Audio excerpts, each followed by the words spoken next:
(2023) Mother Gaia, third dimensional planet, ascending into fourth dimensional collective consciousness. Azure, Grand Rising Captain. can you give me the update on third dimensional planet Gaia? Yes, Christo, with pleasure. Gaia 3D currently is under critical condition. It seems there is a large amount of humans that have forgotten who they are, causing confusion, division and war driven by fear.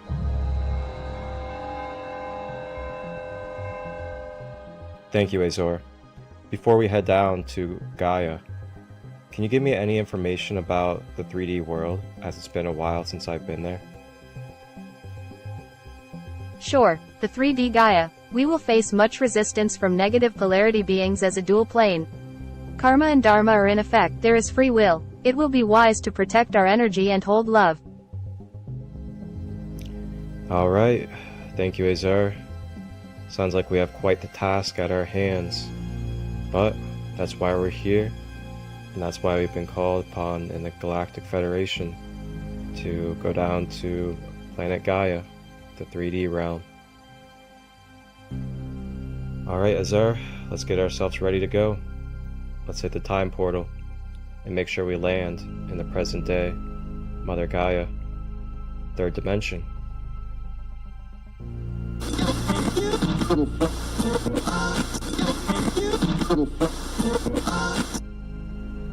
Whoa, oopsies. Yeah, not that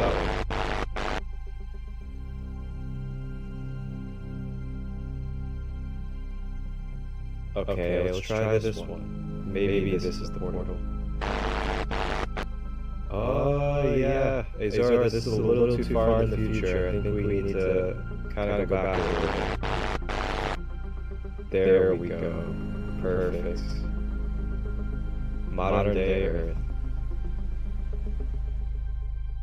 Captain Christo, as we approach, I will prepare our guest suite on the mothership for the souls we hold space for. Oh, and Captain, I will be sure to leave plenty of storage for earthly food delights to take for our travels. Oh my gosh, Azure, you never fail to make me laugh. You know those earthly delights? That good old food of earth. Absolutely gotta have that food of earth. Thank you, Azure. Alright. It is time. It's time to make our way down to 3D Gaia. To hold space, show love, compassion, bridge the conscious collective, and help provide knowledge and wisdom and tools so fellow souls can remember who they are,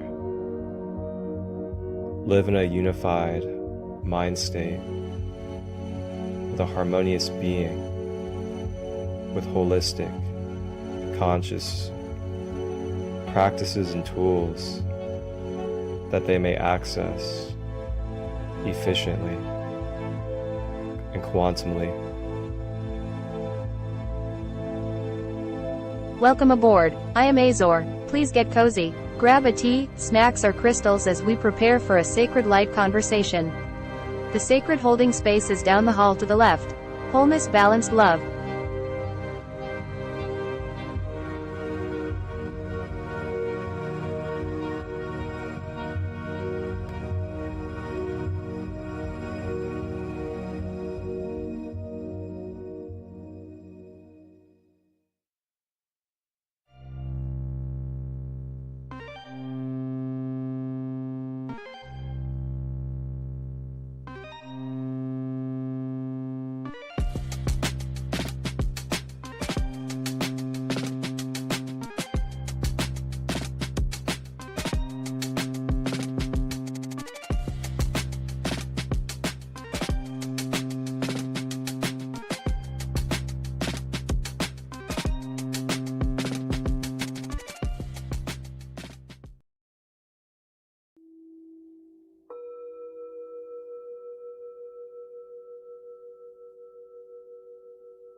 from all the challenges that we naturally face in life, and watch it all happen without getting caught up in all the drama.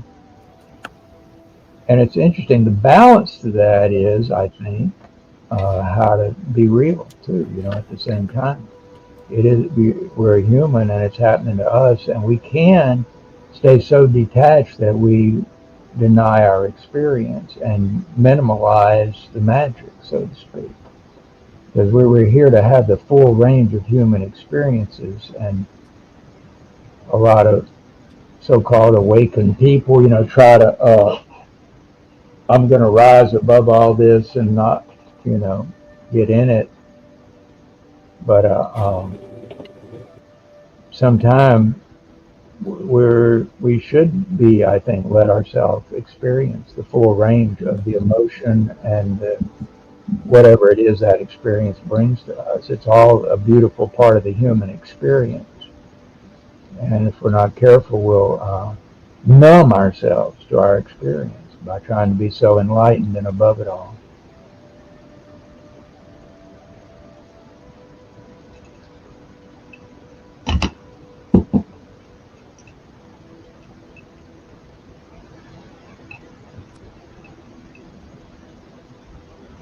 I'm not hearing you. I'm seeing your lips moving, but I can't hear you now. Of course. There we go. I was just saying, that's a very, very beautifully said. And it's interesting because, excuse me, earlier today, I was doing a podcast live. And in that podcast, we were talking about knowledge and wisdom. And just, the differences of what knowledge is and what wisdom is, at least according to us. And, you were speaking on, truly enlightening yourself and experiencing something. And something I see is like knowledge is kind of like information. It doesn't really have much life to it, so to say. Knowledge is not brought to life until our energy or until consciousness is brought behind that knowledge, I feel like. And a lot of times we mix up wisdom with knowledge. And according to, their most basic definitions, wisdom is something that is obtained through experiencing the information or experiencing the energy of it. So knowledge is basically like this neutral default coding system of how something operates or functions. And that's just all it is until it's brought into life, until it's brought into a living system for it to be inputted and experienced. And then through that input and experience, it's how we develop wisdom through our avatars, through our beings, as we travel through time and space and go through experiences. So what we find is a lot of people, some people, I guess you should say, and this always changes along our journey, of course, is we may be knowledge heavy, but we may not be as deep in our wisdom. As in, we could study a lot of text, or we could read a lot of scripture, a lot of books and other things. But if we are not integrating that knowledge, if we're not trying to embody it, if we're not trying to truly experience the information or the codes, then we won't have access to that deeper wisdom, so to say, of what that knowledge will be for ourselves in our human journey if we apply it to ourselves. And it's one thing I've really found almost like most important in my life is allowing myself to experience things for my own self, allowing myself to feel it through my senses, feel it through my emotions, feel it through my mind and through my physical body.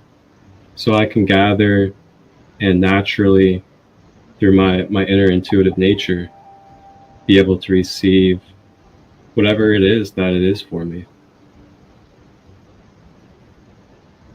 I think I'm smiling because it's so easy to oversimplify what I'm about to say.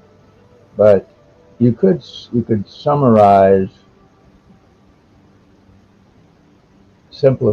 spiritual development by saying what Maki Ruka, for example, one of my teachers, an elder from the Maori people in New Zealand, who was a close friend of mine before he crossed over, he once said, David, the journey from the head to the heart is a long and arduous journey, but it's not near as long and arduous as the journey from the heart back to the head.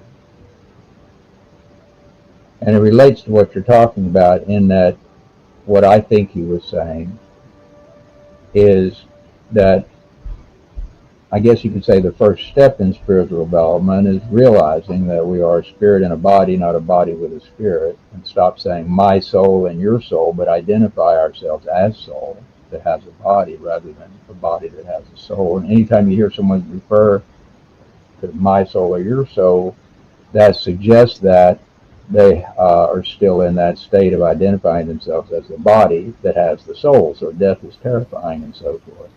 But I think what Mackie was alluding to is the big first multi-decade or multi-lifetime journey there is transferring control of the human experience from the head, the mind, to the heart, to the true self soul, where you do things that may seem completely irrational,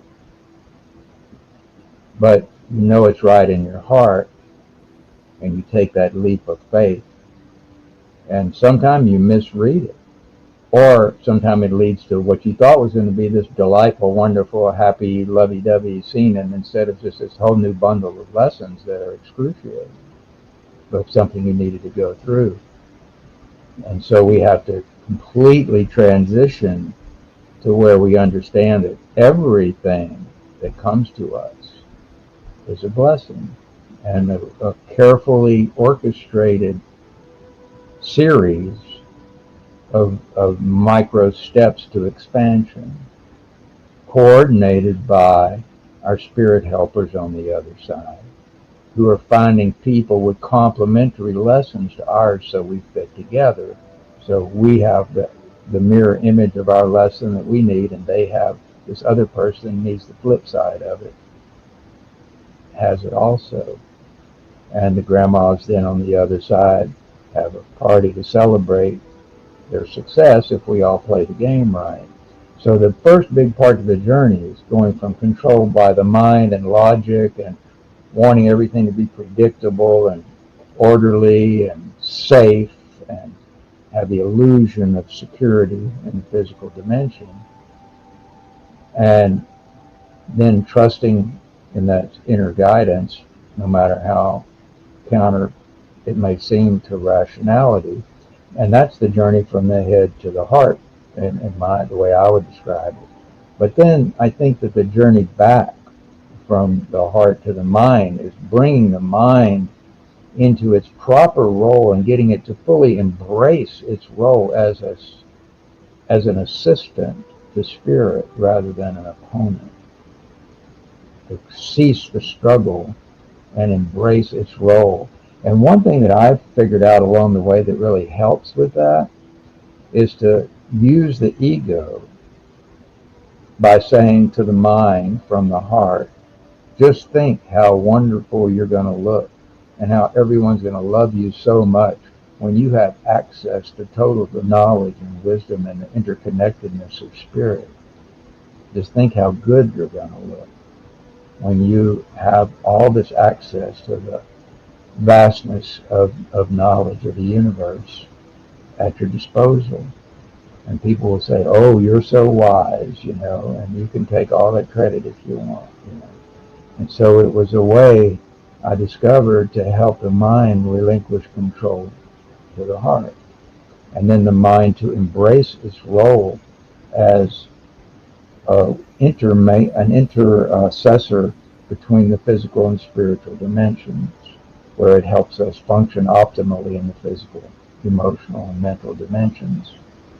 Um, I believe that the brain is the vehicle that allows us to do that, to interact. It's what, like scientists can tell you how many trillion neurons there are and how they're all interconnected. And if this part of the brain's damaged, then you can't do that. And the scientists think that explains it, but no, that doesn't explain it. That's looking at the effect of the mind, not what's really going on there. Like in the early days, we used electroconvulsive shock therapy, where they ran an electrical current right through the brain, and there are medicinal ways they do it now. It's not quite so brutal.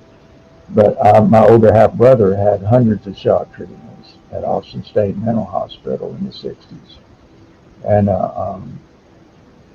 I remember how it like fried his brain, and he would be just sitting there drooling on himself after a series of shock treatments. So when I would go to see him a couple of weeks later, he would seem back to normal.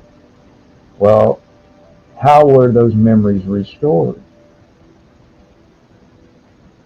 There's no way to explain that. I mean, if you run an electric current through the brain and it erases everything, it's like a reboot for the brain. Now it's used mostly for depression, people that are absolutely bent on suicide. Just like give them a reboot on things. Maybe they'll come back feeling not quite so hopeless and helpless. But I believe that the fact that those memories are restored within a few weeks suggests that they're stored at another frequency, another dimension, like the astral dimension or the causal dimension, deeper than the astral, where the Akashic records are supposed to be kept and so forth. That those memories that we have are not mechanically stored in our brain, but the brain is the interface between those records.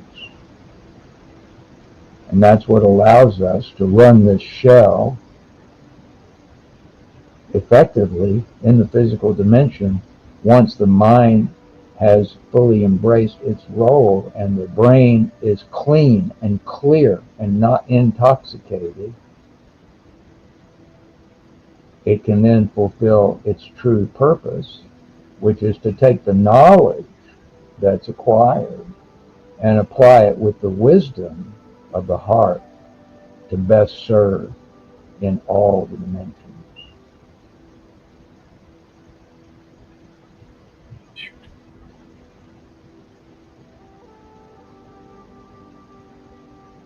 Thank you. That was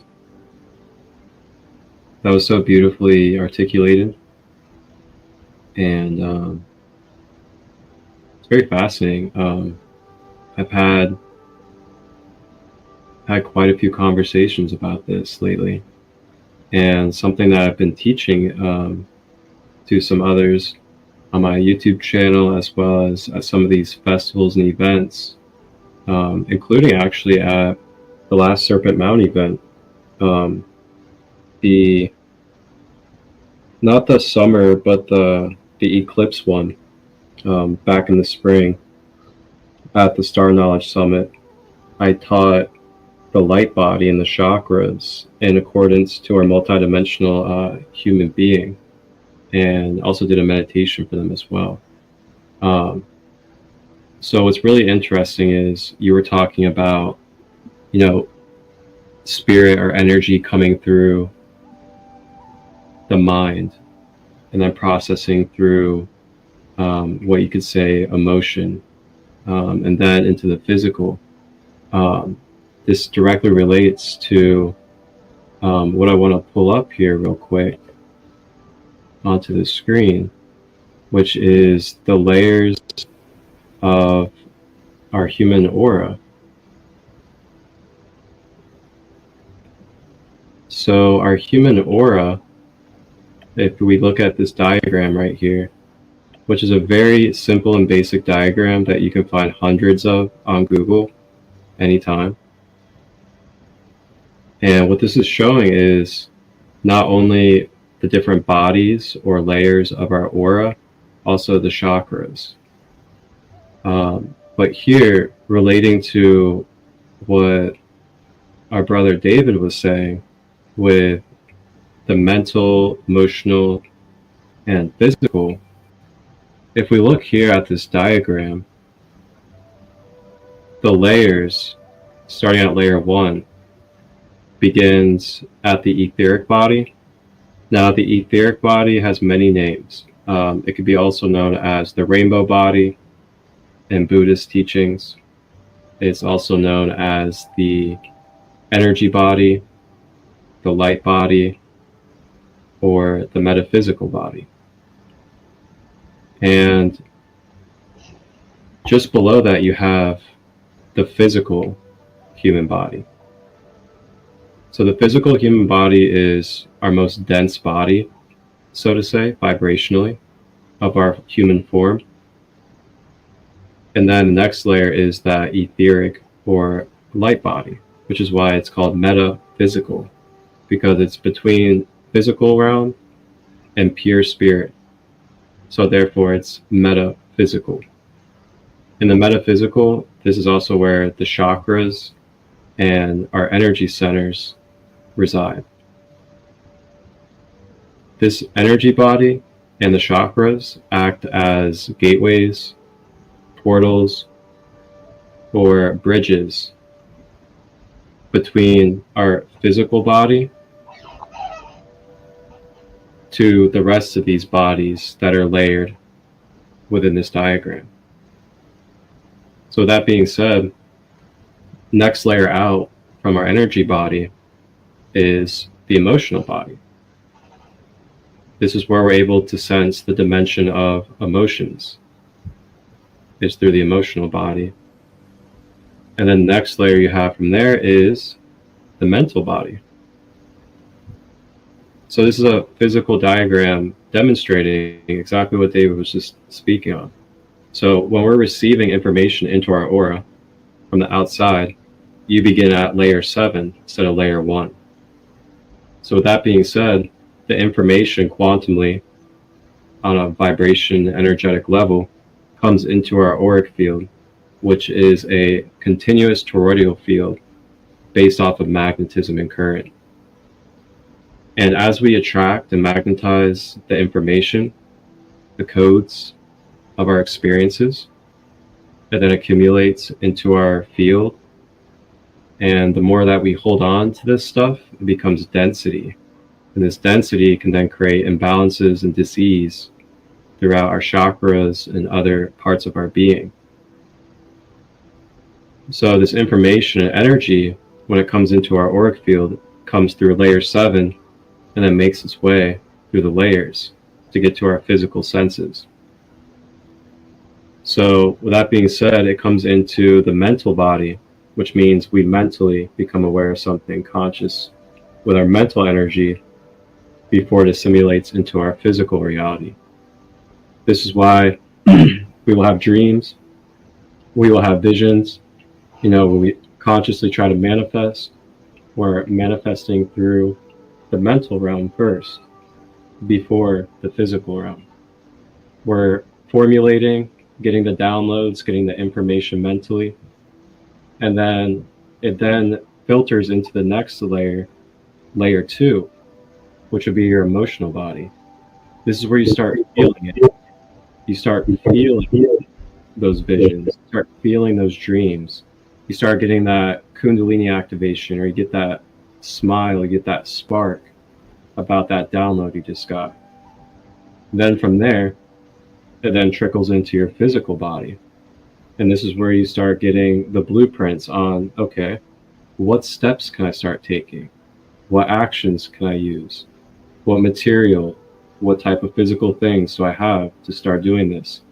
And then through your chakras, you start putting together the type of things mentally, emotionally, and physically to be able to manifest, attract, and assimilate something into this physical world.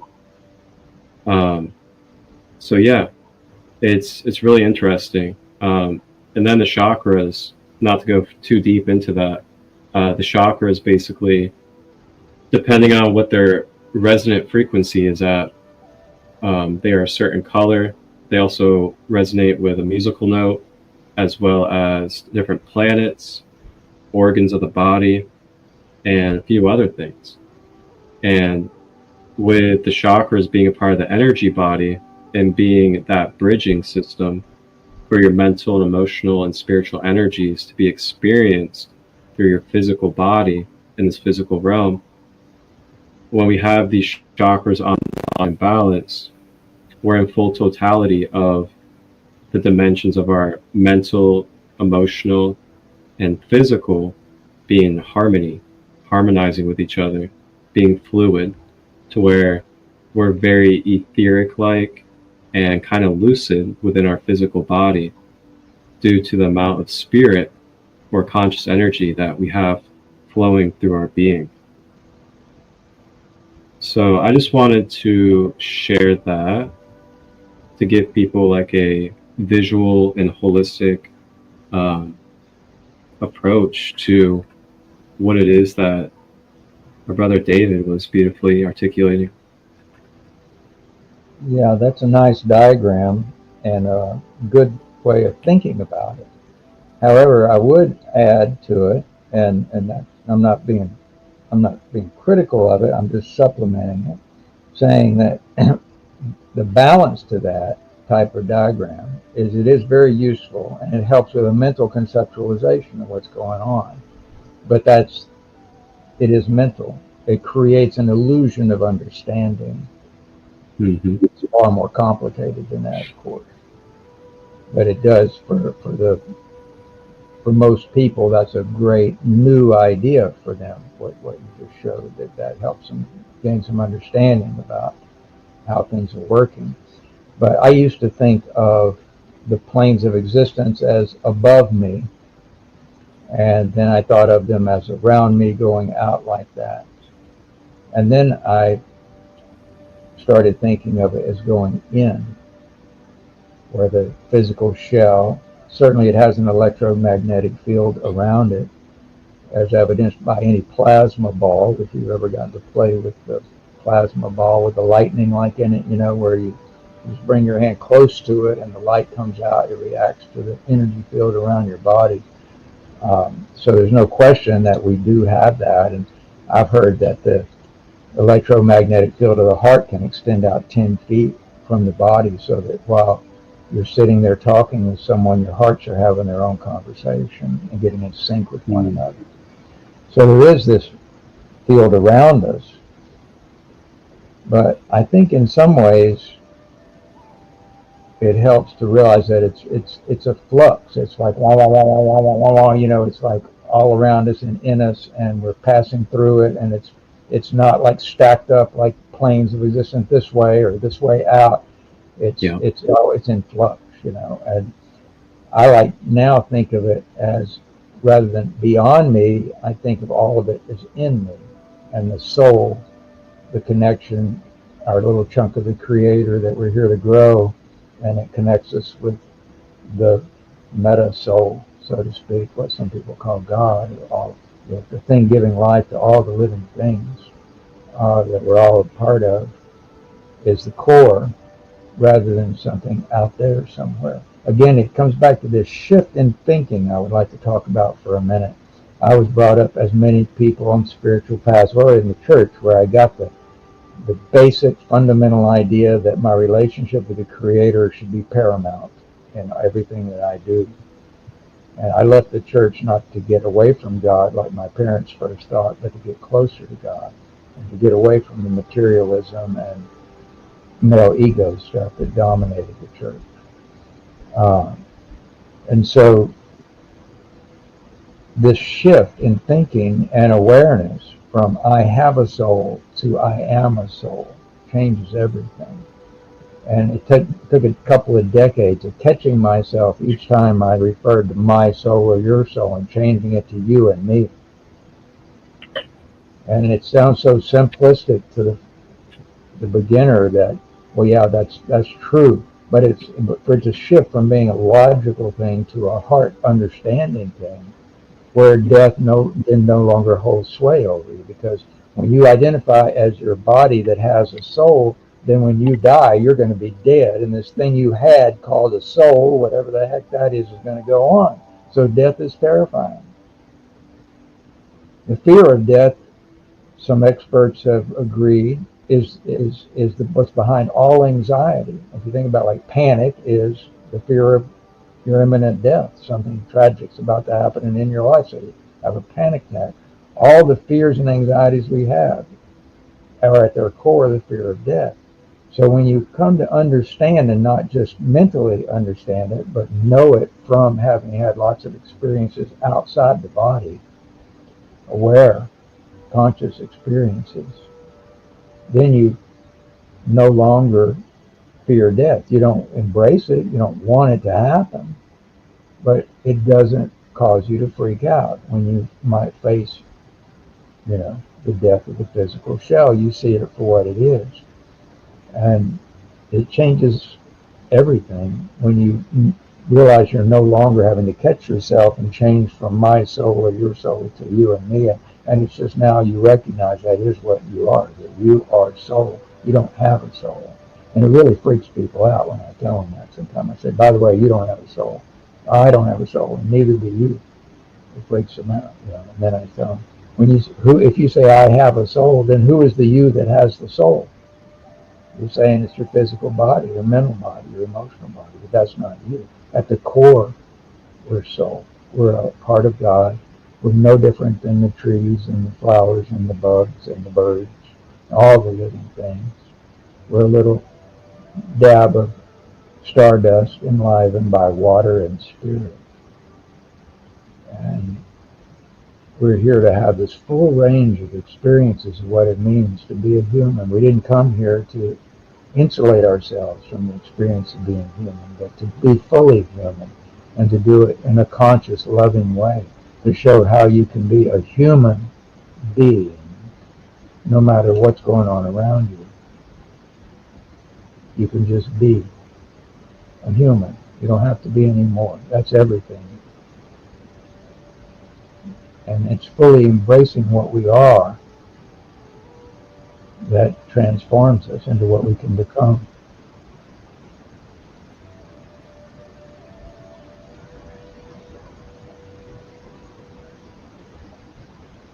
Yeah, I really resonate with that. It is really interesting to say, my soul. That is interesting. Now, I will say, I tend to lean more towards, what I'm saying, when I'm referencing the body, I typically either say the body or my body, and the knowing that, I am not the body. I'm not this identity, flesh form. And that's been a reprogramming that I've been doing with myself for quite a few years now. And this was another thing I was talking about earlier too, is the choice of our words and the things that we're basically affirming to creation or to the universe, whether it's conscious or unconscious, autopilot or not autopilot. There's always a recording going on of what it is that we're affirming as a conscious co-creator in this universe. So we were speaking earlier on the difference of how you can experience life if, say, for example,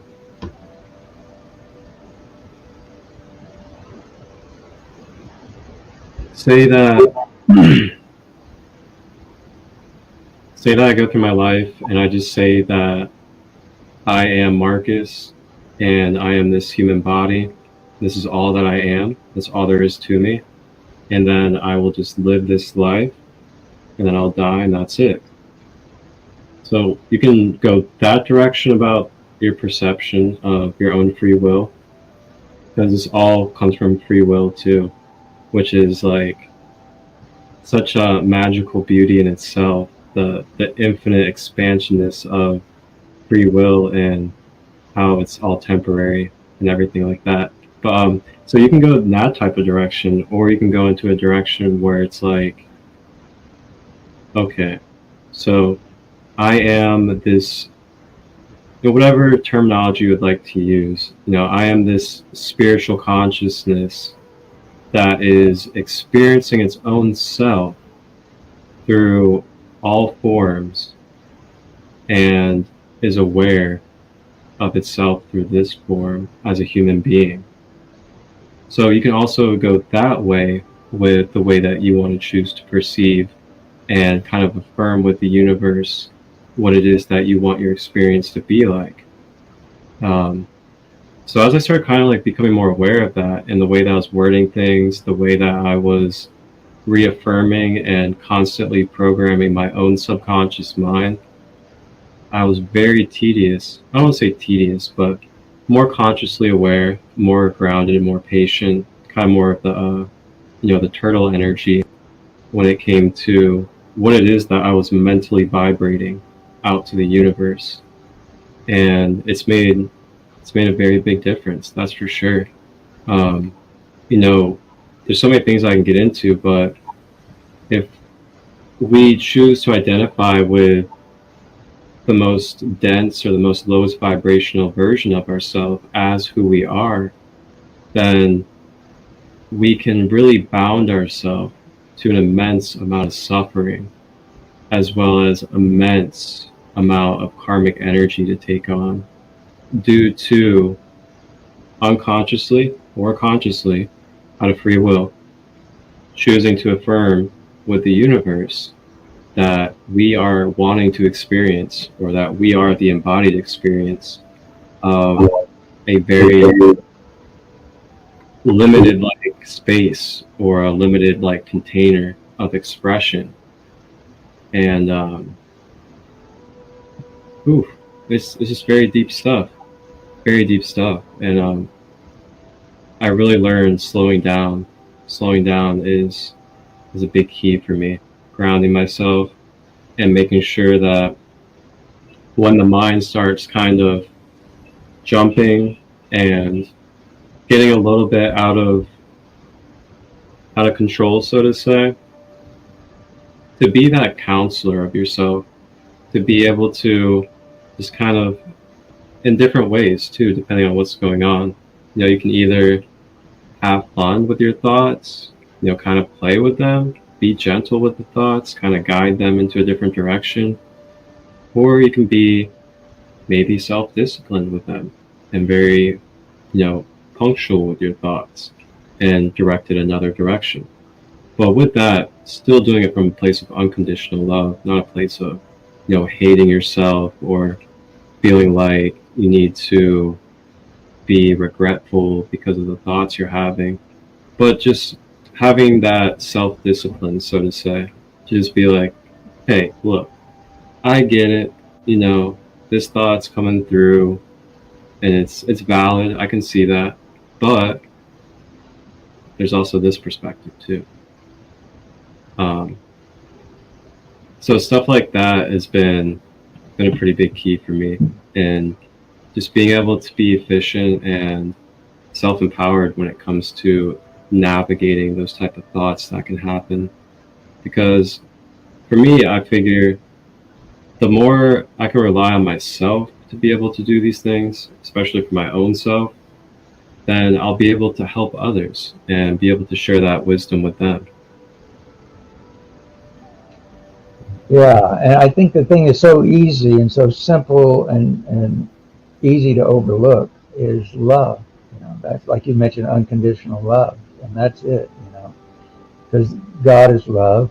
That's the only verse. God is love and God is everywhere, I was told, are the only two verses in everybody's Bible of every religion. Is God is love and God is omnipresent everywhere. So there's no place to go to get closer to God. You can't get out of God. We live 100% inside of God.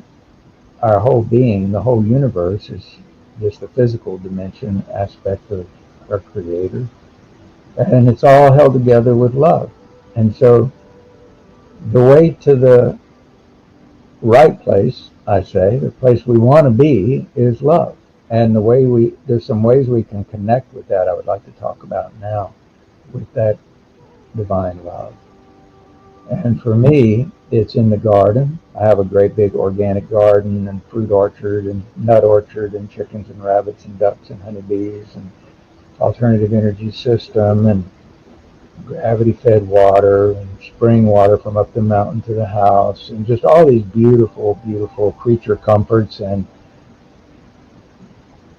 aesthetically appealing aspects here. But it all comes back to connecting with our source.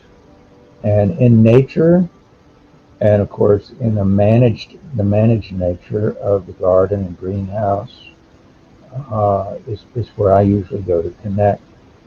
Like just a couple of days ago, I went to behind the shop, and where it's right near the creek, and I have my fungi garden there. And the shiitake logs were blooming, and it reminded me that my daughter and I had inoculated a great big white oak that had fallen in the forest a few years ago. And I thought, well, all this rain we've had lately have made these logs fruit and bloom like that. Maybe that tree is too. So I went to that tree, and there was a whole lot of great big beautiful shiitakes, just perfect for picking there in the forest on this gigantic white oak that fell a few years ago. And I've hit it like that several times since we inoculated it. And it'll go for some time, because those fungi will continue to fruit when it's 50 to 75 degrees most of the day and real moist, until they digest most of the cellulose in that tree, and it'll be quite a while before that happens there. So working with nature and being tuned into it and seeing how we're expressing then that love, like I love my plants, I love my animals, and it gets that creator's love flowing through me. I work with children as a child psychologist, though I see a few adults, adolescents and children. I pray for them a lot of times. I'm just out and about, or I'm in the garden, and I think of one of them I'm working with, I make a prayer for them. So I'm working with them, on the inner, even when they're not here. And I made a prayer with a girl recently who was having a really bad dream. She's about 10 or 11 years old. And the therapeutic kind of things that I learned, the things to do in therapy were limited.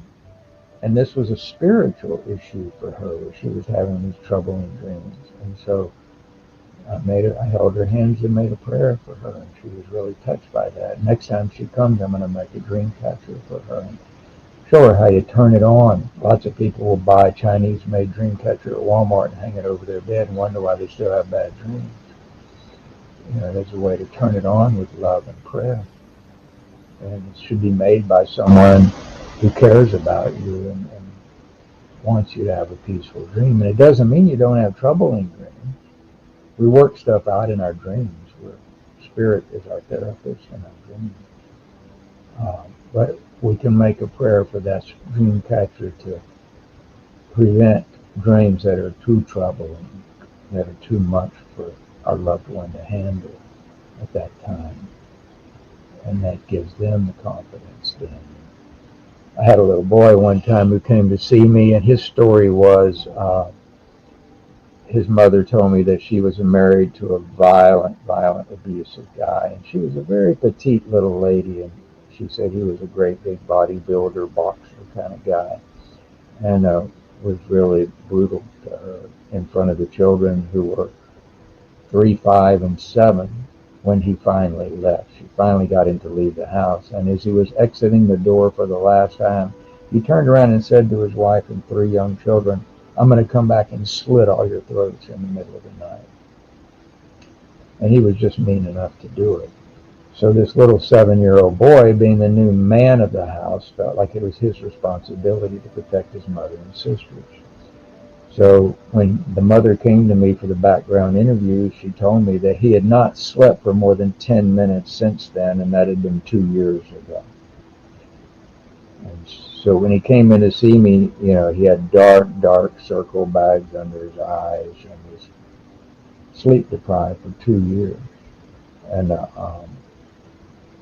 I wanted to give him the feeling of power over his dreams and power over his problems. So I acted like I didn't know why he was here. And so after we just visited a little bit, I said, "Sir, why are you here? Most of the kids I see have some kind of problem they want me to help them with. Why are you here?" He said, "Oh, I have really, really bad dreams." I said, "What? That's all? You just have bad dreams? That's your whole problem?" He said, "Yeah." I said, "Well, didn't anybody tell you how to fix that?" He said, No. I said, "Well, where do your dreams come from?" And he said, "Well, I guess they come from my imagination." I said, "Of course they come from your imagination. So if you don't like what's happening in the dream, just use your imagination and change it. If you're running from something scary, just go, 'Oh, I'm running from a puppy that just wants to play,' and you turn around and there will be your puppy, or a butterfly. Or you can make yourself super big and powerful and just squish it, whatever it is. It's your dream, your imagination. You can change it." He said, "Really?" I said, "Of course." I said, "That's your only problem?" He said, "Yeah." I said, "Well, you don't have a problem. That's no big deal. Let's play." And so we just played and made some art, And next day was a Saturday. His mom called about 11:30. "I'm sorry to bother you on the weekend, Dr. Busch, but he just slept for 16 hours. He woke up, said, 'I got to talk to Dr. Dave.' I said, 'Fine, put him on.' He said, 'It worked, Dr. Dave, it worked.' I said, 'What? What happened?' He said, 'Well, I went to sleep and immediately I had this dream where my best friend and I were running from a whole army of bad guys, and they had tanks and bazookas and airplanes and bombs, and they were all trying to kill us with everything they had. And I had a camera was bouncing against my chest as I was running. And I remembered what you said, that I could use my imagination and change it. So I made my camera a magic camera, that whatever I took pictures of disappeared. And I turned around and just went click, click, click, click, click, and the whole army of bad guys disappeared. And then I slept for 16 hours. I said, "That was really cool. Good deal. Good move. You can just keep that camera handy whenever you go anywhere in your dream. Just imagine the camera's there, click it away if you want, or you can just make yourself a giant dragon and smash them all and burn them up, or whatever you feel like doing. It's your dream, your imagination. You're in total control." And that was that. And so it was the love that showed me the way to go, not my training and all. And so it all comes back to that. And so one way to open the heart and connect is through nature, connecting with nature. And that's always been the way it's done, nature-based religion, ceremony, or just, it doesn't have to be organized and complicated. Just go sit your butt down in the forest when you're out of sorts, do your diaphragm breathing, close your eyes and merge. Yep. When you're out of balance and you go into a place that's in balance, it's going to put you in balance. Vice versa, no matter how in balance you are, if you go into a city where it's all cement and smog and violent chaotic vibrations, it's going to probably put you out of balance unless you got some serious protection going. Yep. And so, in fact, there's a whole field popular in Great Britain called eco-psychology, and that's the essence of it. Is the closer and more connected you are with nature, the more sane you're likely to be, and vice versa. And so another way to open the heart is simply with gratitude. How many times have you started to take your time for your morning prayer or whatever you do, and kind of not been able to think about, well, what do I want to focus on today?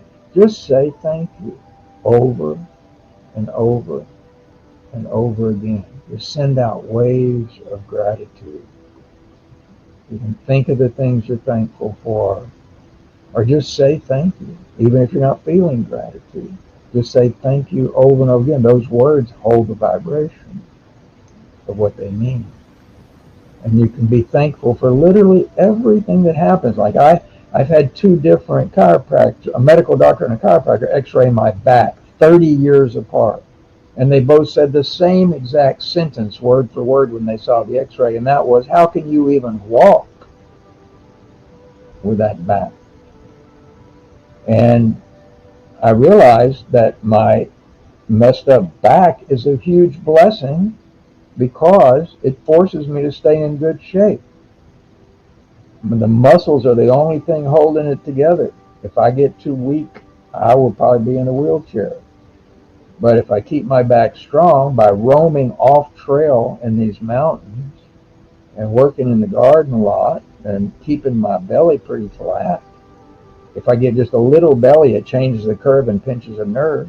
So what most people would consider a terrible thing, having a messed up back, and the doctors all want to operate, I'm like, no.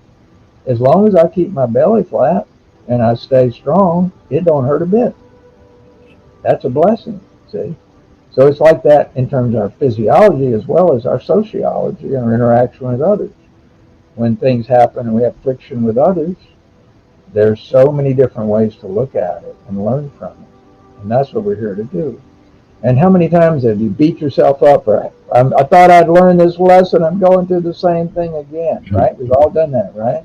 And then you do it again and again and again. And if you hit yourself hard and it doesn't help a bit, you go through it yet again. But I want to set you free on that. And here's the solution right there. I need to have a big crystal handy. I don't have a clear quartz crystal handy to illustrate this, but think of a diamond, like a diamond, You're looking at that lesson from all these different angles. Each facet is a different perspective on the same lesson. Each level surface on that crystal gives you a view of what's inside that crystal. And each time you study it from a different angle, you better understand then that lesson. So think of the lesson as multifaceted like that, and realize that each time you go through it, it's not the same exact lesson. It's just related. And you're looking at different sides, different facets of that same lesson. And you're not as dumb as you thought you were, saying. You're just lacking an understanding that we go through it again and again and again at different angles to fully grasp it until it's a part of us, and that crystal's like floating in our head, and it's a part of us, and we know it, and it's like assimilated into our body.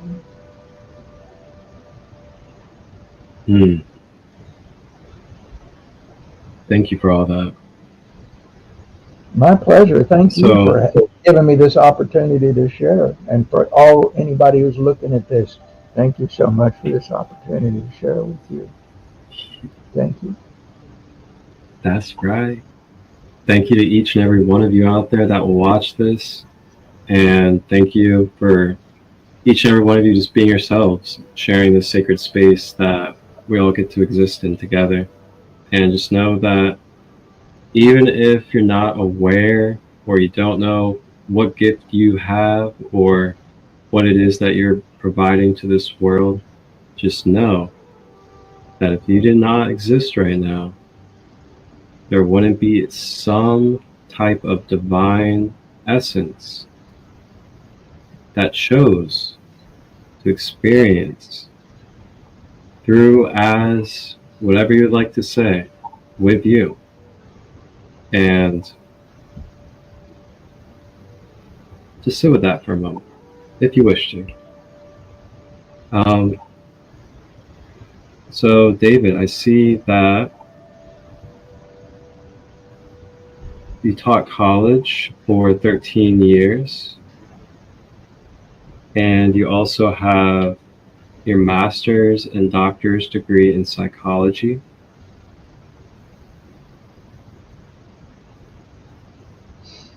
Wonderful.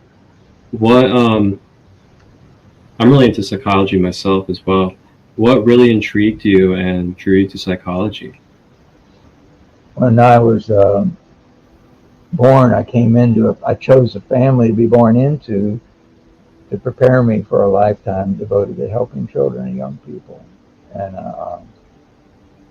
my father told my mother, when his second wife, when they married, that he already had 2 parasites from his first marriage, and he would only marry her if she promised not to give him another parasite to have to take care of.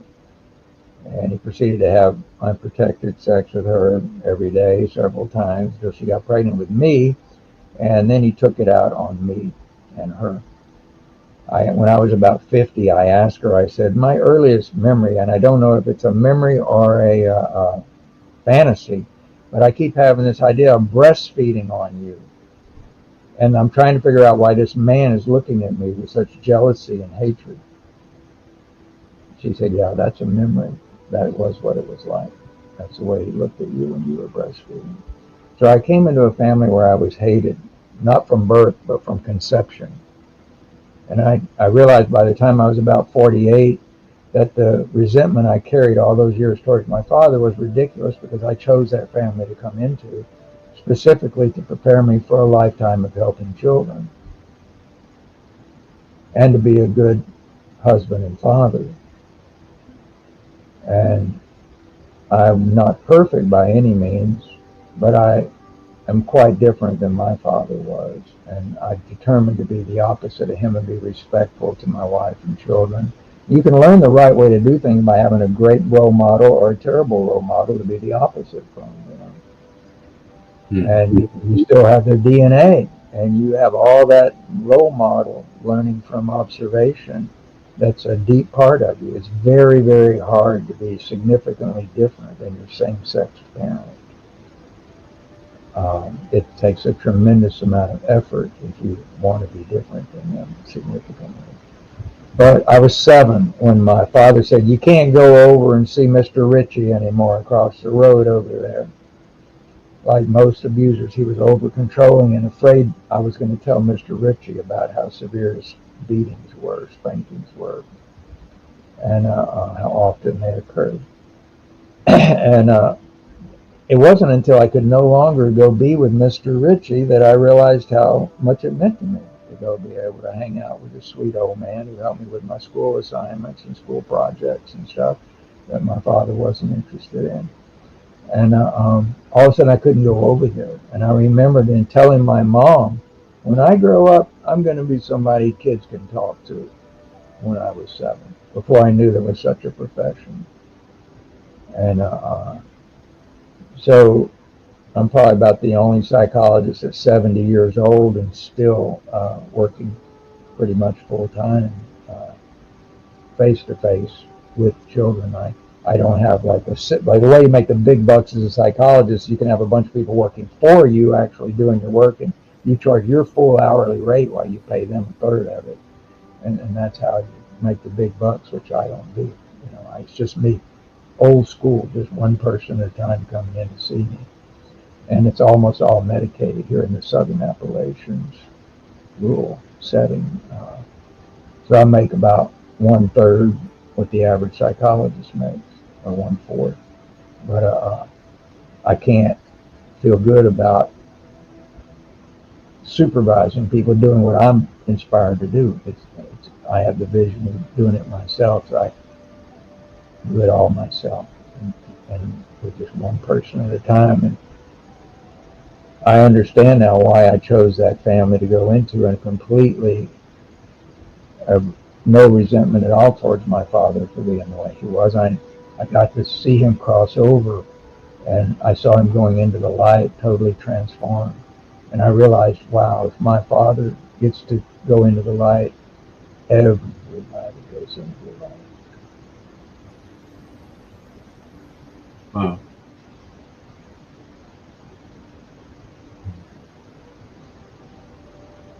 Thank you. Thank you for being open enough to be vulnerable about that. Ooh, man. You know, it's very similar actually to my last podcast, my last guest. You know the last guest in my podcast, Grandmother Blue Star. You know, she tells her story about what she had went through in her childhood, and she's at a point, it has been a point in her life of just reverence, gratitude for what could have seemed as tragic type of things that took place, but in essence were almost gateways for her to be able to access a higher awareness, a higher sense of self and consciousness. And it's very interesting. We find that throughout our lives. We go through these very dark valleys and shadows. Feels like real death. It feels like things may never end, or something is coming to an end. And then we get through that, and we come out anew. We come out with these newfound wisdoms within ourselves that we were able to almost trigger and access due to the magnitude of those energetic experiences that we went through. And then it's almost like, what I like to say, opportunities for us to be able to step even more into our alchemical powers, or alchemist powers, so to say, which is, what are you going to do with all of this? You're going through this. This is happening through you, with you, against you, whatever it is you want to perceive it as. But what are you going to do with all of it? What are you going to do with the energy of it, the information behind it? And that's infinite possibilities. Depends on who we are, what's going on, what's happening in our path, and all these different things that contribute. And to know also, like, there's no right or wrong to what it is that happens, or what it is that we do with it. Just to know there's always a continuance of, if you want to use the word evolution, you can, just transformation of energy, so to say. No true life or death. No hermetic principle, can't remember which one, but the understanding of energy not being created or destroyed, but being transformed from form to form. Wow. So I see here also that you are a part of the world's best organic fertilizer. Well, I started organic gardening with my dad when I was 5. We would rake up the leaves and rotting leaves mixed with animal manure around Grandma's barn, and put it in her field and bring it home to our garden and orchard. And so I grew up. Dad did use one chemical on an impossible weed to get rid of called nutgrass that fortunately we don't have here in the southern Appalachians. But other than that, it was organic with him. And then I learned more about it over the next 65 years. And I was always tweaking my own fertilizer blend.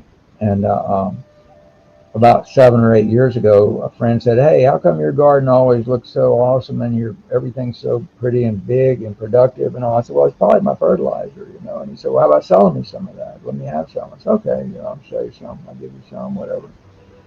And then he told some other people, and pretty soon, a number of different folks were coming wanting to get my fertilizer. And then somebody said, "Why don't you get it in some retail outlets?" And so I started having it tested at the University of Georgia Plant, Water, and Soil Lab to get the NPK, nitrogen, phosphorus, potassium ratio up, see how high I could get it with organic products. Like if you go do a search, or you look online, or you look in a store where there's organic fertilizers, you'll see that 3 numbers on all fertilizers for their nitrogen, phosphorus, potassium. And the most popular fertilizer is a chemically synthesized one that's 10-10-10, where there's 10% nitrogen, 10% phosphorus, 10% potassium. And the organic fertilizer is the highest, closest one. You'd come, that would be something like 473 or 475, something like that. But I kept tweaking it over and over again with this, mailing the samples to the University of Georgia lab until I got it to 10-10-10 organic. Omri listed 10-10-10 organic fertilizer called Dr. Dave's Ultimate Living Fertilizer, because it's got a whole lot of fungi and bacteria spores in it, and all sorts of wonderful soil amendments like biochar and azomite and kelp, things that you don't often find in fertilizer. So yeah, I say it's the best organic fertilizer in the world because it does have by far the highest NPK. And it's just like a tiny little bit more expensive than the other organic fertilizers, but it goes twice as far. And so, Man, that's DrDaysUltimate.com. I'll be sure to definitely check put your it out. website. It's on Etsy. It's on Etsy, and I got it in 17 retail outlets now, and I'm buying it by the ton, already mixed up now, and so I'm getting ready to gear up and go national with it pretty soon. I hope. Congratulations on that. That's so beautiful to see. And I love seeing it help people have success in their organic gardens. Like I just got through picking. I've got a great big bag of tomatoes I picked just before I came in here for this interview. Probably about 30 tomatoes like that. Sweet! Right before I came in, And I got a greenhouse full of tropical fruit, and I've got lemon trees outdoors, and kiwis, and goji berries, and gumi berries, and honey berries, and all kinds of stuff. It's fun. I love it. And it's staying healthy. Part of your vibratory rate of your physical body has a great deal to do with how easily and readily the spiritual energy flows through it. Yep. And it's important, I think, to you can get over obsessed with it with anything. Humans tend to overdo things. You can be so obsessed about the health of your physical body you neglect your spiritual. We're mental, emotional, physical, spiritual beings, like 4 links in a chain. We're only as strong as the weakest link. So we want to be strong in all 4, daily tending to all 4, to be the strongest person, the greatest helper that we can be. Aho to that. That's really beautiful, though, the fertilizer. And to mix in other beautiful medicines such as mushroom and other compounds. And then to think that all that fertilizer that they've co-created is going into the beds of the earth and then nuzzling these beautiful seeds into life onto this planet for that to then go into another person, animal, whatever it may be. It's a really beautiful thing. I wanted to go back. I wanted to back up just a little bit when you were talking about how life kind of beats us up sometime and takes us through all these changes and so forth. And I want to address the question of why bad things happen to such good people, and often the worst things happen to the best people at times. And I want to talk about that a little bit because that's a perplexing question for most people. So many people think the better person you are, the better spirit's going to treat you, and the more creature comforts you're going to have, and so forth. There's that kind of thinking out there, and it misses some fundamental realities. So I'm really into Native American spirituality, and there's a little medicine wheel light behind me there. And so there's a lot of teachings off of that 4-direction medicine wheel. So I want to address that for a moment. When we have a tough lesson come to us, we say the north wind has blown into your life. This harsh blizzard comes in, and you had your cards of your life all stacked neatly and organized, and everything was predictable and running so smoothly. And then all of a sudden, you found out you're losing that dream job you finally got, or your loved one is leaving you, or you lost a leg, or you got a cancer diagnosis. We have little ones, and then we have these big ones too. But you can think of those big lessons as like a blizzard blowing into your life from the north. Like your cards are scattered in that blizzard, and you're groping in snow blindness trying to pick up the cards of your life and put them back together again. And it seems so pointless. Like you're never going to be happy and laughing again. And you can think of it like going around that wheel. So you start there at that north traumatic experience, and you gradually go around to the east, to the sunrise, to the new beginning, where there's a little glimmer of hope. But it's when we're in the northeast that people give up and flake out and relapse or commit suicide or worse. And It helps to know this teaching, to not give up when we're in the Northeast, to not feel like it's pointless and random, because it's not pointless or random. Nothing is pointless or random, or punitive for that matter. You just hold on. You wait. Sometimes the night is long, but always that sun eventually comes up in the east every morning. Just wait. Things will get better. Change is the only constant. And when you're at the bottom, you got nowhere to go but up. So just wait. Things will get better.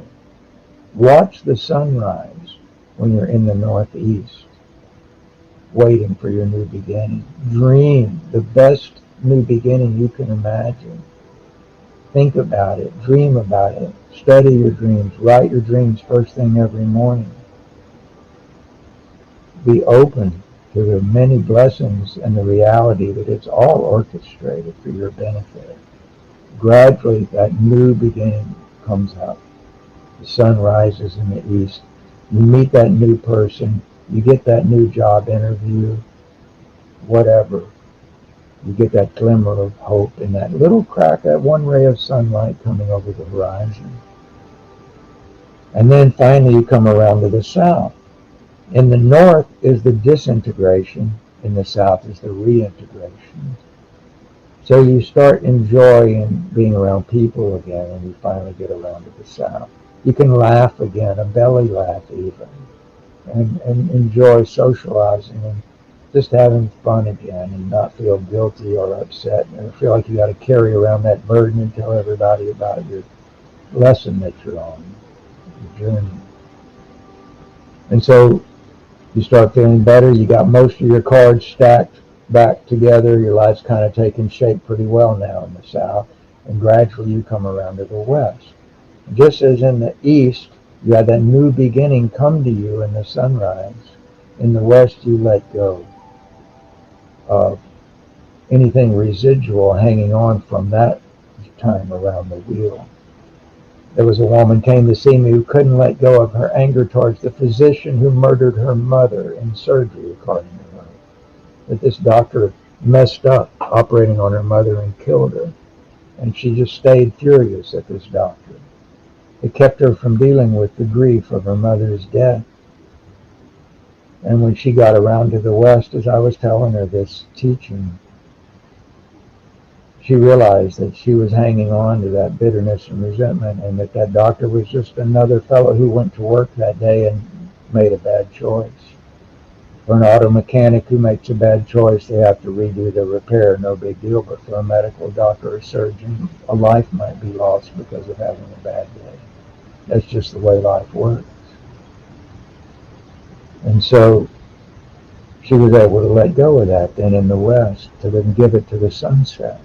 Just as you look at the sunrise to get that new beginning, look to the sunset and give to it whatever karma or bitterness or resentment or confusion or self-blame you carry from that lesson that you're going through. You integrate the lesson fully then in the west and die to that lesson and be done with it and integrate it to your person, where it's no longer a burden to bear, but a release that lightens your load. And then in the northwest is that time of peace and predictability, and the illusion of security returns. After a while, you feel uneasy because in your heart you know everything I'm saying is true, and you know it's coming. You know that next blizzard's coming. Things have been going so well too long. You know it's coming. And then boom, it comes, and then we're, oh, why me? Why me? What did I do to deserve this? You know? And we know, and our grandmas are on the other side saying, snickering, you know, saying we worked for 14 years to create this scenario for this beautiful lesson, and there they are whining, why me about it, you know? And so it helps to rise above it. And it's dramatic, that journey around and around that wheel, until finally we learn to trust in the process. When that seeming devastation occurs, we know in our heart and in our subservient minds, subservient to spirit, we know this is just another dance around the wheel, a beautiful lesson. I don't have to get all in my emotional self and get all worked up about it, unless I want to for a while. That's part of the human experience. But we can rest in the center under the tree of life and be at peace and just watch the whole process occur and choose what we want to let ourselves feel and how far we want to let ourselves go into the experience, and then come back every day to the center, to be soul, to know that soul is always a happy entity. It's a part of God. It knows, it understands everything, and it's just expanding its brightness as we remove the things that impede the light flowing through us through all these lessons, until we become, like Fool's Grove said, the hollow bone. Picture a bone just hollowed out until it's just shiny inside, and spirit can just flow through and use us in the most beautiful ways. I like to sit at the table by the grocery store entrance. I may sit there 45 minutes before I go in. Somebody asked me the other day, "What are you doing?" I said, "I'm the unofficial greeter." But I was sitting there, I sit there and I give love to everyone coming and going, especially the little children being drug in by the hand, whose mothers are ignoring their pleas for patience and love. And the old men and women hobbling in on their canes and walkers. And those who go in and only buy one sandwich because they don't have enough to buy anymore. I pray for those people and receive their blessings in return. And so, yeah, there's so many beautiful ways to channel that divine love that we all are. And that's what we're going to be doing after we drop these shells. So why wait? Let's start playing more at that level, just being channels for that beautiful divine love to those who need it.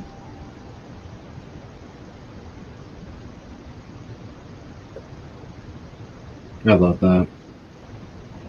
You know, it is those little creative ways that we can really introduce or be able to bridge,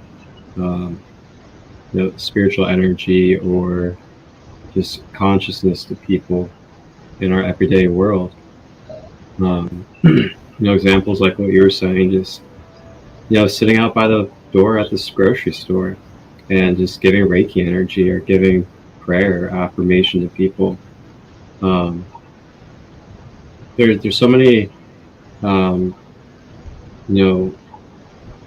fake walls that we have put up when we go into public and go into society.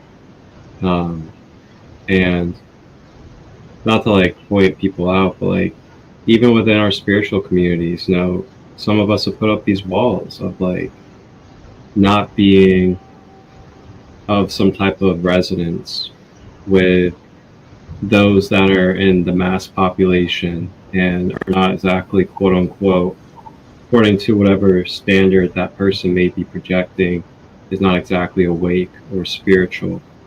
And I just, myself, I've been embracing more and more to just really dissolve those walls, those barriers of really creating within our own self, within my own mind, a dissonance between fellow beings, just because they may not be aware of something that I'm not aware of, or they're not practicing something that I'm not practicing. Doesn't mean that there isn't a way, in many different ways, of being able to bridge and interconnect with that person's energy field in a manner that is tangible and understandable for them. And it could be very subtle, where you show up at an everyday place and then you're doing something that's kind of out of the ordinary for that everyday environment. But that thing that you're doing that's kind of out of the ordinary is something very beneficial, positive, uplifting, and that right there can be a domino effect. especially if we were to continuously, just whenever we felt, place ourselves in different places that typically don't get those type of blessings, so to say. And the more we do that,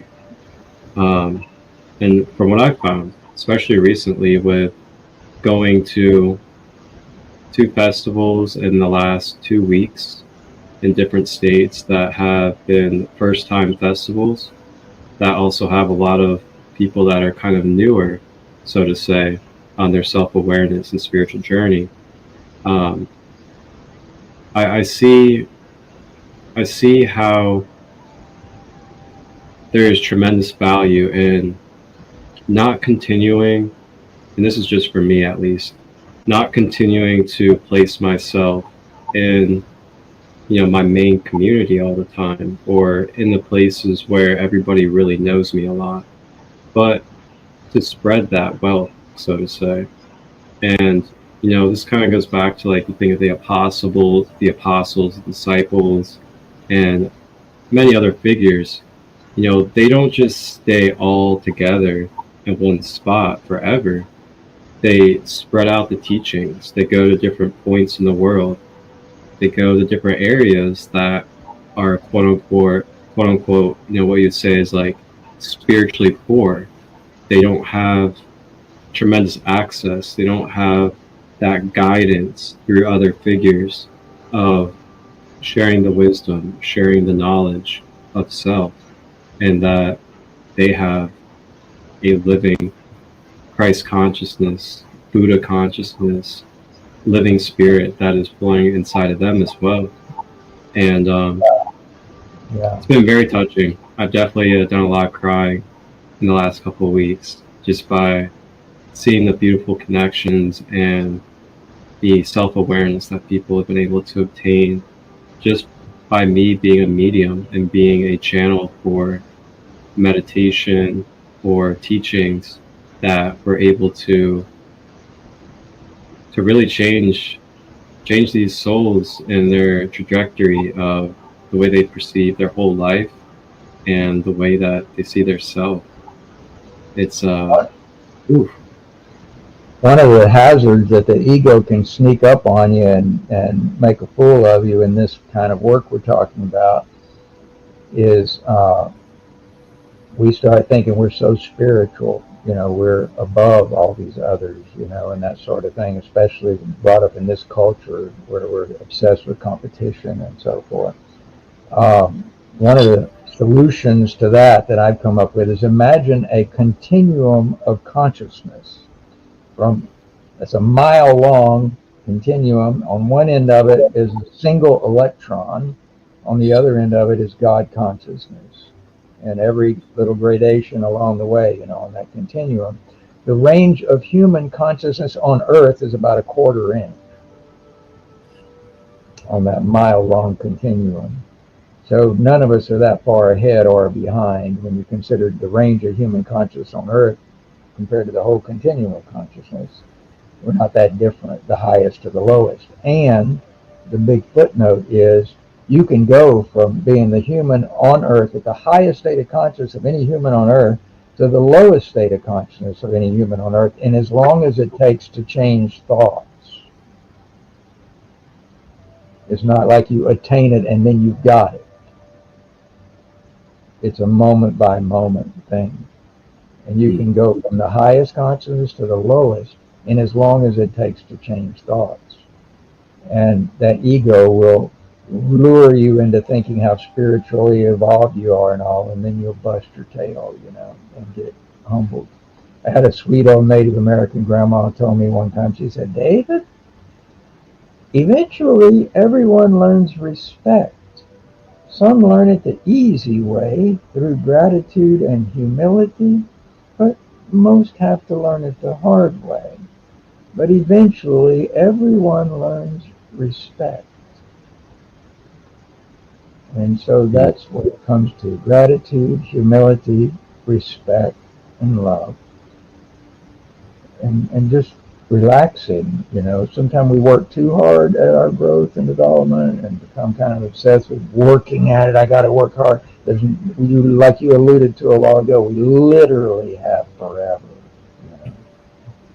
And so we don't have to like work hard at it. We're already in it. We are inside of God, completely immersed in God's love 100% of the time, and you can't get out of it. No place to go, no level to achieve, just a human being just sitting there being, observing, and feeling that love. That's it. That's the ultimate right there. It's not complicated. Yep. Simplicity. So I see here that you've been on the Red Road since 1976, and you also had an office in 1977 in natural healing, herbal medicine, reflexology, and massage. Are you still currently offering any of these services? I'm transitioning more into that. I've seen a few people. I was at a drum practice and singing practice about 3 months ago, and a Cherokee couple came, and I'd never met them before. And so this guy was an old-time drum leader, semi-retired, was teaching about 5 of us songs around the drum. And his wife came up behind me and put her arms around me. And I had just said hello to her. We hadn't even had a conversation. I doubt seriously she knew my name. And she said, "This man has a strong spirit, but he's not listening to it. And if he doesn't start listening to it, that heart problem he was having is going to come back a whole lot worse." And the spirit, his true self, wants to be that natural healer, that holistic healer again, and it's tired of waiting on him to get around to doing that. And he better listen to it, or it's going to go find another body to manifest in, because it wants to get back into holistic healing. The next day I posted on Facebook, "I'm now available for holistic healing sessions." Because I listen to those kind of things and take them very seriously. And I had cryoablation, heart surgery about 6 years ago for AFib, and I'd had 2 episodes of AFib come back in the previous month before that grandmother put her arms around me. I haven't had another one since I posted on Facebook. I'm now available for holistic healing sessions. And so, as I transition into the final professional stage of my life, I want to do more. I want to be able to do whatever comes to me. I don't want to have to worry about losing my psychology license for getting too spiritual with people. And I want to be able to do some energy work and maybe some massage. I don't know, whatever spirit guides me. I want to be able to offer the full range of healing modalities that I'm familiar with, so I can be of the greatest benefit for the most people. And so that's basically what I'm going to start, what I am doing now. And what I'm going to do is just have a couple of days a week where I'm the psychologist, and a couple of days a week where I'm doing my natural healing and spiritual healing stuff. Oh boy, that's gonna be it's gonna be really beautiful, and I definitely will support you in any way that I can, whether it's helping you with an online presence, helping you create graphics or flyers, even like promotions for you, anything like that. You have my gift, and I will definitely support you in any way I can. And I have a lot of knowledge when it comes to the online world and how to use this technology. So I'm here to share it with. Great. Thank you. I really appreciate that. I will take you up on that offer. Yeah. I really, something that's been a huge fire and passion inside of me is being that bridge for, not just one demographic, but many different demographics. And one specific demographic, so to say, that spirit has led me to bridge with this online world is our elders, our elder community. There's so much wisdom and so much knowledge that you guys all hold. And it is great to keep it on foot and to share it person to person. But there's an expansion. There's expansion in our consciousness as a collective going on. And it's been expanding for a long time and it'll continue to with resources. And these online things, technologies, at least for me, is I see them nothing more as resources. Resources for us to extend our consciousness, to amplify light and energy into the world at a more efficient and quantum level. So that's the core intention of why I even have this online presence and why I do what I do, is to help bridge all of us more efficiently around the world, be able to share. It allows exponential connections in the web of life. Mm-hmm. So it's a way of humans connecting with one another that didn't exist before. And because of people like you and me and all the other people that are doing this kind of work, having more of a supportive network, it accelerates the expansion of consciousness for the whole. And so it is a divine thing, this ability to connect. The greater and richer and more diverse our connections in the web of life, just as in the garden or the forest, in our everyday life, the more viable an entity we are. And so the internet allows us to exponentially expand our connections in the web of life with like-minded people, and it makes us all stronger and helps the spirit energy flow through us all better to be interconnected like we're doing right now. Mm-hmm. Yep. And then to think how it can basically capture time, so to say. I'm not really defining time as anything exactly, but to think that we can capture time and moments through these devices and technologies, such as this podcast right now, and how it's being captured to then be broadcasted and streamed throughout the universe through these different devices here on the Earth plane. It's so fascinating. Like, to think that we're recording this now, nobody's physically watching it right now, but then as soon as it's uploaded onto YouTube, it's going to be there for everybody in the whole world to watch now, then generations and generations and generations to come.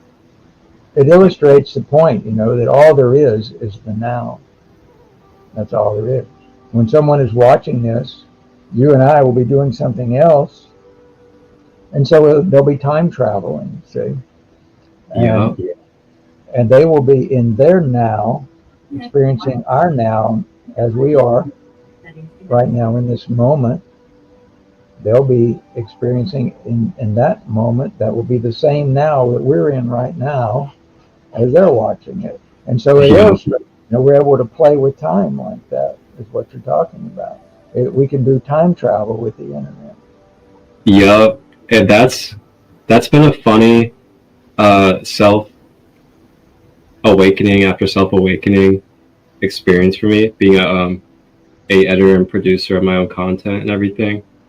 Just like capturing all these podcasts and all these lives, and then sitting back and then switching into the editor mode. So then I'm sitting there watching the live after I did the live, and I'm watching myself doing the live while I'm editing it.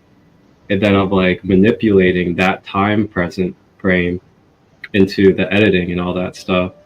And then I make it into something, I guess, new, so to say, and then broadcast it into the stream for everybody. And then I sit back and turn on my TV when it's premiering on YouTube and sit there and watch it as an observer, like I'm the audience. And it's funny stuff when you really get into the thick of that type of creating, it makes you kind of really just see more and more, just like anything else in life, of course. But it just makes you see really more and more like that infinite, vast expansion of what we are as multidimensional beings. It's so cool. Yeah, yeah, sure is. I mean, it's like a first time a child walks onto a playground. You know, wow, Hmm. look at all this stuff we can do, you know, and have so much fun doing it, and we do it with other people, and it's all just playing with spirit energy. And there's so much negativity in the world right now that anybody like yourself trying to do something that's just all positive, it feels like you're being sucked in like a vacuum and thrown out into the world with it, because it's bad. Live in the world of duality here, where everything has to be in balance, and so like all that negativity creates a pull from the positive to be in balance. And so if you're doing anything, anyone listening, you know, if you're trying to do anything that's just purely positive and for the benefit of the whole, hang on to your hat, open your heart and mind, and ride the wave. Yeah. Resistance will definitely be flowing. But, you know, I always see that stuff too as like the molding, so to say, or the sharpening of what it is that you're trying to obtain or trying to embody. From like a metaphysical standpoint, if you're trying to become Christ consciousness embodied, or you're trying to become, you know, your higher self in your body, or so to say, something like that, then there's like this metaphysics behind the vibrational being of, in order for its frequency to raise, then that means it's got to be able to release and let go of the densities that are energetically causing it to be able to vibrate lower than what it is that you're trying to obtain and embody. So with that, it's where the shadow work comes in. The shadows start getting pulled to the surface, the patterns, the attachments, the wounds, and all these different things that we call the underworld, and the the shadowy side of ourselves come up. And something I try to remember and remind others as well is, you know, that gentleness and grace of becoming aware that through this process of enlightening the being or becoming a lighter version of ourselves, that these things can come up, the shadows, so to say, the old patterns, the old habits, the connections, the attachments. And when they come up, and this is from my own perspective, of course, they come up from being stored within our being already, due to the past experiences that we accumulated energetically. And that density gets brought up and brought out to the surface so that we can address it in some type of conscious manner and be able to either release it, integrate it, heal from it, whatever it may be that we use that conscious informational energy for. And a lot of times we're bound to replay past memories, past attachments, and other things as we go through this process, due to the alchemizing of fully releasing that density or whatever it is that may be stored within us. So then through that releasing of it, we can then become more of that lighter vibration that we are trying to obtain. And a lot of times we don't think in this type of manner whatsoever, and we think that because an old memory is continuously happening or a old pattern keeps coming up, that we're messing up or that we're doing something wrong. But I've adjusted to seeing it as this alchemical process, and the reason why these kind of things resurface back up from within is to allow that to be able to be released out of our system from already being brought into our system due to the experience, trauma, or whatever it may be that brought it into our energy field in the first place. Through that approach, I've been able to find a lot more harmony, a lot more ease, a lot more grace with being able to process and clear out these things as they arise. It was really interesting when it came to me through spirit, that type of articulation. And it really made sense to me because, like, being magnetic beings, and then through our magnetism, we draw in the information, the energy, and experiences. And then as it becomes density, depending on what type of frequency that vibration is or that experience is, it can either build up our being or it can dysfunction our being. And it's almost like those experiences are energy on like a quantum level, so to say, just stack up and bury and become density until they get addressed. And sometimes we walk through our life and we go through our whole life and we never address these things. And that density can stay with us consciously as we move on to the next phase of our existence. And relating that, you look at a lot of ancient cultures.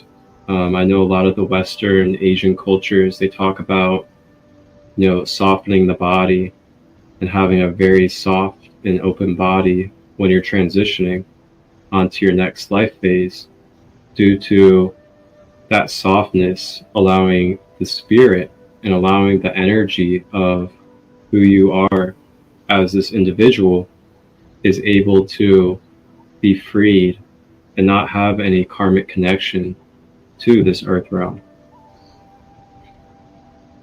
Ooh. I would add to that, while all that's true, everything you said is true, remember this: you already are Christ consciousness. You already are soul. Mm-hmm. You're already connected to the infinite divine, inseparable from it, in fact, indistinguishable from it, like one drop in the ocean. And so if we buy into this notion of, I gotta work on all this stuff to get it out of the way so I can be that Christ consciousness, that becomes our reality. But it is also true that we can go from, like I said, from the lowest state of consciousness on the planet to the highest, just like that, according to how we choose where we put our attention, where we let our thoughts go. And it doesn't have to be 44 lifetimes of work to get to what we already are. All we have to do is just remember we're already everything we want to be. And we can carry that stuff and make it a long, arduous journey, or we can just let it go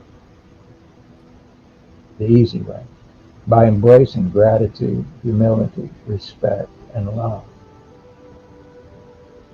Just embrace that. Just be it. Just be a human being.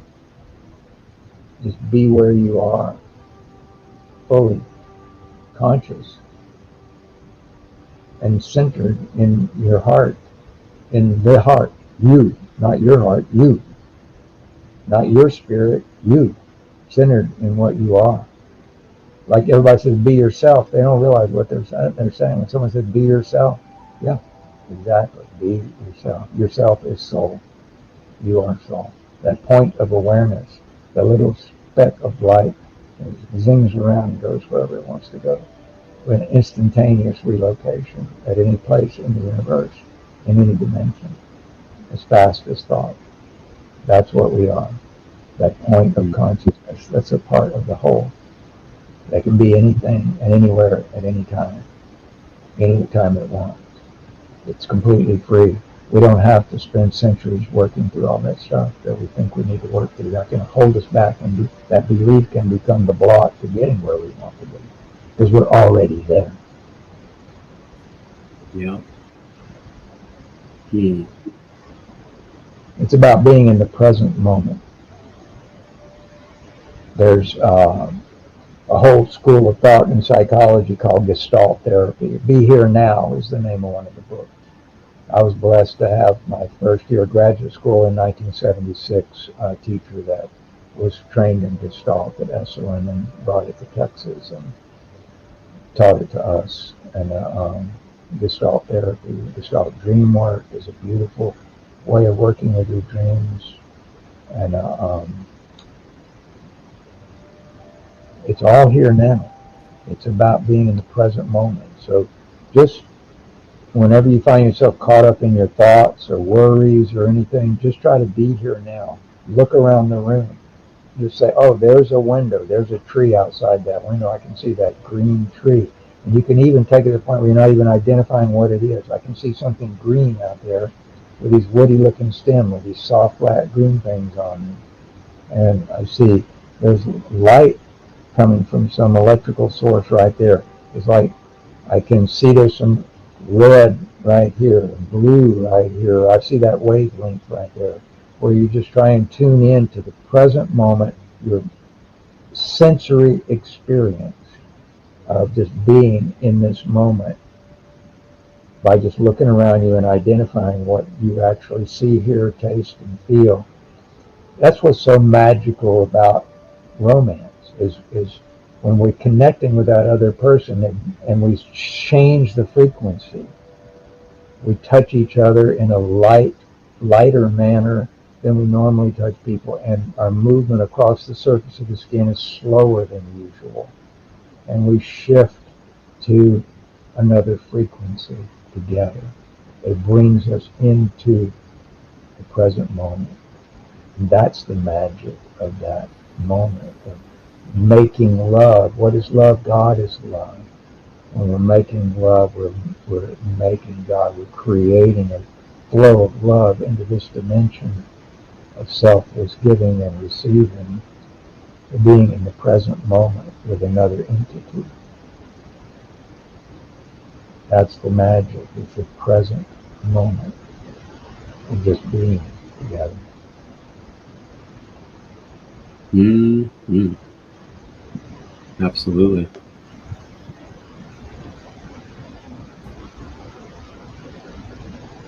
Sacral chakra.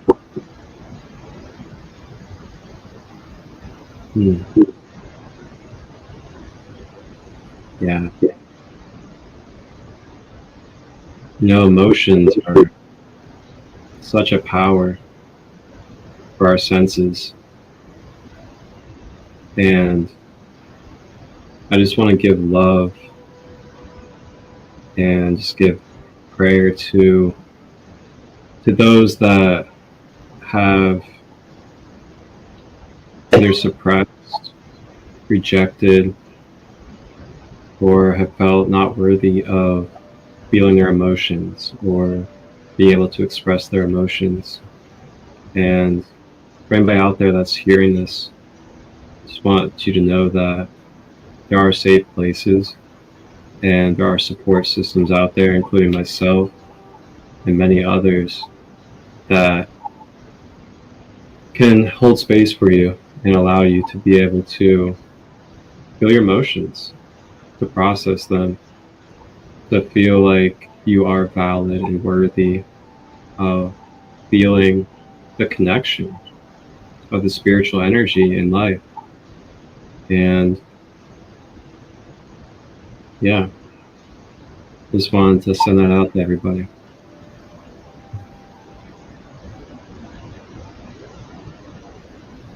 It's so beautiful, and I just can't emphasize enough the simplicity. Keep it simple. Lost was one of the first series that became really popular. Have you ever seen Lost, Marcus? Mm-hmm. Yeah, it was one of the first series that was popular. You may recall that, there was this plane crashed on this island, and there was all this violent conflict with people on the other side of the island, and there was a time machine that bounced them around in time. But living in the center of the island was a couple that had seeds for their garden when the plane crashed, and they have a garden in the center of the island. And all through the series, about every other episode or every third episode, there'll be this group running through the forest with their guns to either get killed or be killed or run away and go kill somebody else or whatever, all this intensity and panic. And they stumble upon this couple in the middle of the island tending their garden. And they say, don't you know if we don't get over here, the time's going to jump 150 years or whatever? And they go, yeah, we're just going to be doing our garden. You know, it doesn't really matter to us what happens. You know, if time leaks, we'll still be here just tending our garden, you know. Doesn't make any difference to us. But aren't you worried about blah, blah, blah? No, we're just tending our garden. Everything's fine, you know. And, boy, I really got that message, you know. Yep. Keep it simple. Keep it simple. It's so simple. And it's about being in the present moment and just feeling that we're swimming in an ocean of love and mercy all the time. And whatever we can put our attention on that, or we can put our attention on, I'll sure be glad when I work through all these blocks. Yeah. And I don't always stay in that state of consciousness, of course. That's part of the human experience. You can't stay in it all the time or you wouldn't be here. I like a line I heard one time say, how do you know when you've learned all you need to know? You know, well, if you're still here, you got more to learn. Yeah, exactly. And some people come back, you know. I hear you know, that you can get to that point where, you know, this is, I think of the physical dimension as like spiritual kindergarten, you know. And at some point, you can choose whether or not to come back. And also that concept explains why there's so many low state of consciousness people that can be so harsh and cruel and violent and all this kind of stuff, because that's the nature of the physical dimension. It is, you know, a lot of people in their first or second lifetime don't have a clue about what they ought to be doing or can't be doing, and are doing all kind of self-destructive and collecting karma, you might say, those first 20 lifetimes or whatever, you know, and they're paying off. And by the same token, the reverse, like when someone steals from me, and believe me, I could do a whole series on how much people have stolen from me in my life, hundreds of millions of dollars. And when they do, I say, got room for the TV, you know, because they're taking karma rocks. I think of it as a backpack full of karma rocks, and they're taking all these karma rocks out of my backpack and putting them into theirs, you know. Yeah. So my attitude, you hurt me, you abuse me, you disrespect me, take advantage of me, got room for the TV? You know, that's kind of where I go to every time, and it gets me out of that. Poor me, oh my gosh, ripped off again? Okay. Yeah. Have some more, you know. I love that. Well, David, I guess this might be a good time to start wrapping up. We are going on about 2 hours. Wow, how beautiful. Is there anything at all that you feel called to share? Is there any type of references or anything that you would like to lead people to that they can access? Well, like I said, there's a lot of ways of connecting with that heart medicine, nature. I mentioned that, and sitting at the entrance of the grocery store and just giving love to everyone coming and going, saying hello to those who glance at you, and playing with children, going to a park and just watching children play, loving your pet, you know. That's another interesting thing, is how our pets have achieving or growing with us and getting more higher states of consciousness from all the love and affection we're giving them at another level than it used to be. And any kind of service, working at a homeless shelter, serving others in any way, shape, or form, giving to others and helping them, picking up a hitchhiker or whatever, you know, just looking for ways to bring a little light into those who need it, just a little smile walking down the sidewalk, a little hello, just being open to be used in whatever way. It's all right there. And reading books, going to workshops, going to events, that's all good and fine, fertilizer along the way, but remember, you already live in the garden. You already live in the center of the universe, and it's all so beautiful. We just have to open our inner eyes and see it with our outer eyes as we do on the inner, to know we're living in the magic of the moment. And it's all the same moment, the only moment there's ever been, the now. It's all there ever has been, right now. Anything that brings you into that present moment where you slow down and tune in to the vastness. That butterfly waving at you, that hummingbird, that that pet that curls up in your lap and purrs or that you love. Cherish those moments. Don't hold yourself back. Go with it. It's all right here, right now. Everything you long for and seek, it's already a part of you. It's right here now, fully available. All you have to do is tune in and go with it. Look at the sun through the trees as it sets. Close your eyes and still see it in there. Listen to the constant inner sound to tune into the present.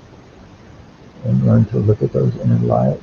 When you close your eyes, it's not all black. You can see the subtle comings and goings and the little pinpoints of light, the visitors who come. And you can relax. It's all okay. There's nothing to fear. Nothing can hurt you. Your soul is invincible. It's happy about everything that's going on around you and in you. It's all good. It's all carefully orchestrated by people who have love for us more than we can imagine, helping us have all these experiences we need. It's all beautiful. It's all perfectly good, exactly as it should be. Nothing to fear. We're all evolving together. We're loved far than we can ever imagine.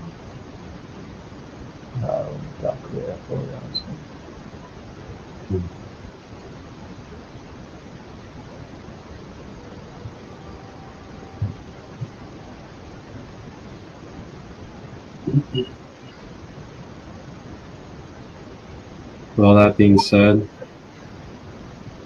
I want to say thank you to each and every one of you out there that are going to be a part of this energy field, that are going to be watching, supporting, commenting, whatever it may be. Thank you to all of you for being on this journey with us. And remember too, guys, remember to have some fun. Let that inner child out. Allow yourself to dance a little bit. Get down to some music. Enjoy some childhood cartoons once in a while. I don't know, the small things that just allow you to feel joy, to feel that innocence and that peace. There you go. I got one for you. Frankie Beverly and Maze. M-A-Z-E. Frankie Beverly and Maze. We are one and love is the key. There's some good music for you. David, thank you so much for joining me in this sacred space today. And I will be sure to put down below in the description the links to your website, as well as anything else for people to access what it is that you offer and are a part of. And I am definitely open to holding more spaces and podcasts with you as much as you would like. Sure. Fine. Whatever. I'm happy to have an outlet to share with people. That's what I do. That's why I'm here. The more people I can help, the happier I am. Thank you for having me, Mark. Absolutely. Well, everybody have a blessed and beautiful day. And David, you as well. And thank you for being here. My pleasure. Have a beautiful journey.